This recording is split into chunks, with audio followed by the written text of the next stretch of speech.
नमस्कार शेतकरी मित्रांनो, स्वागत आहे तुमचं एका विशेष व्हिडिओमध्ये. शेतकऱ्याचं आर्थिक गणित हे चालतं ते म्हणजे शेती पिकावरती.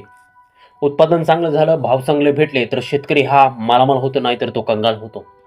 पण जर पिकांचं सीझन वाईज योग्य नियोजन केलं आणि थोडा बाजारपेठेचा अभ्यास जर केला तर शेतकऱ्याला चांगला दर देखील त्या ठिकाणी मिळू शकतो. नियोजनात हा शेतकरी तसा तरबेज असतो.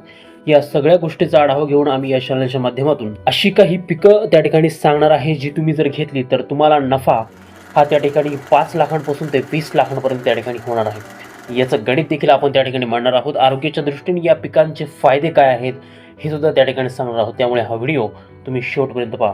शेवटी आपण जाणून घेणार आहोत की या पिकापासून एकरी किती नफा त्या ठिकाणी मिळणार आहे आणि कोणती कोणती नवीन तंत्रज्ञान त्या ठिकाणी आपण वापरणार आहे. हे तंत्रज्ञान वापरून सुद्धा आपण या ठिकाणी उत्पादन त्या ठिकाणी वाढवू शकतो.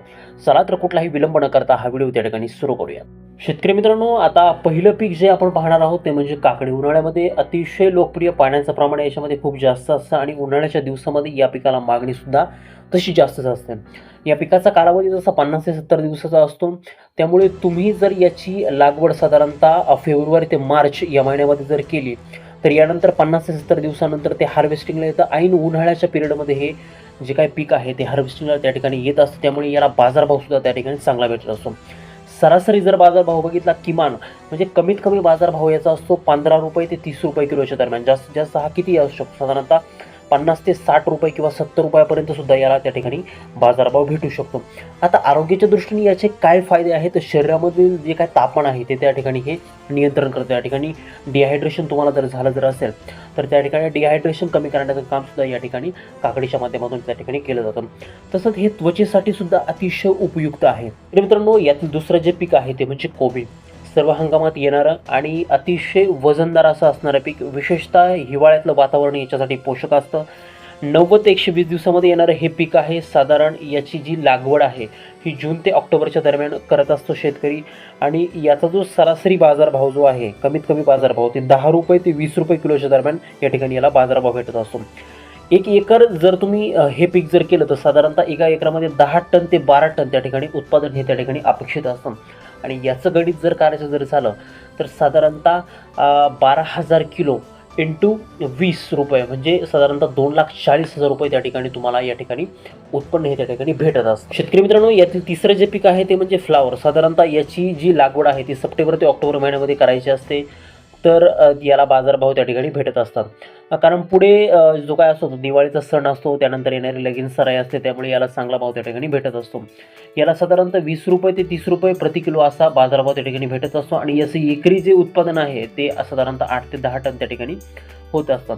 आणि याचं सरळ सरळ गणित करायचं जर ठरलं तर 10 टन एवढं जर आपलं उत्पादन जर झालं, जर याचा भाव आपण प्रति किलो 30 रुपये जर पकडला तर साधारणतः एका एकरमध्ये त्या ठिकाणी 3 लाख रुपयाचं त्या ठिकाणी उत्पादन होत असतं. आरोग्याच्या दृष्टीने विचार करायचा जर झाला तर फ्लावरमध्ये त्या ठिकाणी कॅल्शियम असतं आणि अँटीऑक्सिडंट्स त्या ठिकाणी असतात. त्यामुळे हे खाणं त्या ठिकाणी शरीराला फायदेशीर असतं. नंतरचं पीक आहे ते म्हणजे सर्वांच्या परिचयाचं आणि उन्हाळ्यामध्ये सर्वाधिक लोकप्रिय असलेलं ते म्हणजे कलिंगड. याची लागवड साधारणतः फेब्रुवारी ते मार्च महिन्यामध्ये केली जाते. साधारण 70 ते 80 दिवसाचं हे पीक असतं आणि यासाठी मार्केटमध्ये कमीत कमी बाजारभाव त्या ठिकाणी भेटतो 20 रुपये ते 25 रुपये किलो. एकरी याचं उत्पादन होत असतं 8 ते 10 टन एवढं त्या ठिकाणी उत्पादन होत असतं. आणि याचं जर सरळ सरळ गणित मांडायचं जर झालं तर साधारणतः 10 टन एका एकराला उत्पन्न जर होत असेल आणि 25 रुपये किलो एवढा जर बाजारभाव भेटत असेल तर एकरी तुम्हाला जे पैसे काय भेटणार आहे ते 2,50,000 रुपये त्या ठिकाणी कलिंगडाचे मिळणार आहे. साधारणतः कलिंगड हे जे काय आहे ते हे डिहायड्रेशन आणि हृदयाला अतिशय उपयुक्त असं मानलं जातं. याचं सेवन करणं म्हणजे तुमच्या शरीरातलं जे काय कमी झालेलं पाणी आहे त्याची लेवल त्या ठिकाणी कलिंगडच्या माध्यमातून आपण त्या ठिकाणी वाढवू शकतो. शेवटचं आणि 5वं पीक म्हणजे त्या ठिकाणी खरबुजाचं पीक आहे. आणि या खरबुजाचं जे काही पीक आहे याची लागवड साधारणतः फेब्रुवारी ते मार्च या महिन्यामध्ये केली जाते.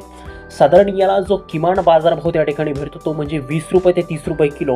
आणि एकरी याचं जे काय उत्पादन होत असतं ते 7 ते 8 टन त्या ठिकाणी उत्पादन याचं होत असतं. म्हणजे सरळ सरळ हिशोब जर मांडायचा जर झाला तर 8 टन इंटू 30 रुपये म्हणजे साधारणतः 2,40,000 रुपये एवढं उत्पादन त्या ठिकाणी 70 ते 80 दिवसामध्ये आपल्याला भेटत असतं. तर शेतकरी मित्रांनो, अशा प्रकारे तुम्ही जर पिकांचं योग्य नियोजन केलं तर 2 ते 3 महिन्यामध्ये तुम्हाला एकरी 1.5 लाखापासून ते 3 लाखापर्यंत त्या ठिकाणी उत्पादन भेटणार आहे.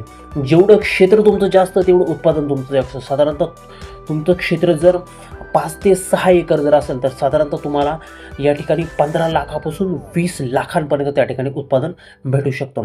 आता यावर आपल्याला प्रारंभिक गुंतवणूक साधारणतः म्हणजे इनिशियल जो काय तुम्हाला खर्च करायचा असतो ते 30 ते 40,000 रुपये एवढा खर्च त्या ठिकाणी तुम्हाला करावा लागणार आहे.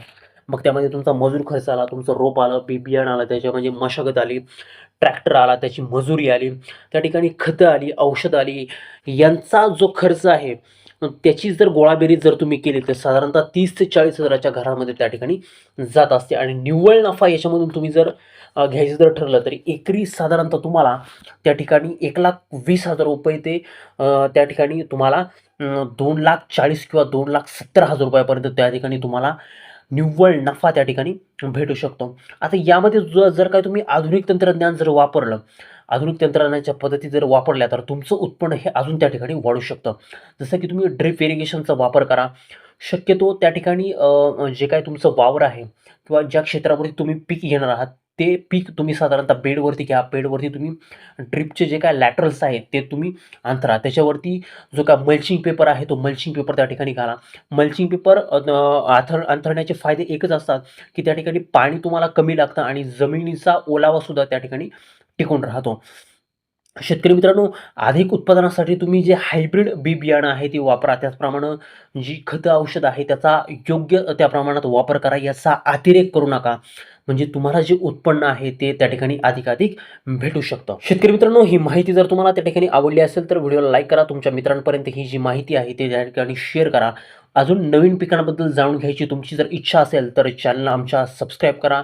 भेटूयात पुढच्या व्हिडिओमध्ये एका नवीन माहितीसह, एका नवीन अपडेटसह. तोपर्यंत शेतकरी मित्रांनो, धन्यवाद.